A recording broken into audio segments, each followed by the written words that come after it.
How to fix Messenger notification sound not coming on Android. Hello everyone, this is Max. Welcome back to another tutorial video. So let's start without wasting any time.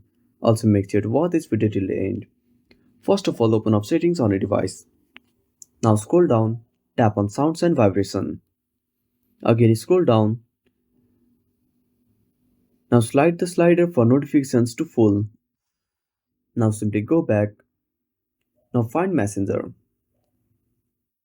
Now keep holding the Messenger icon and tap on app info. Now tap on manage notifications. Now, now simply enable this toggle. Also enable the toggle for ring. Now simply scroll down. Now tap on chats. Now enable all the toggles except set as silent. Now once you're done, simply go back. Now open up Messenger on your device. Now tap on three lines. Now tap on settings. Now scroll down. Now tap on notifications and sounds. Now enable this toggle. Now scroll down. Now tap on customize notifications.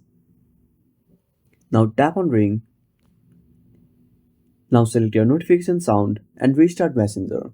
I hope this should fix the issue. So that's it. Thanks for watching. Make sure to subscribe our channel and hit the bell icon. See you in the next video.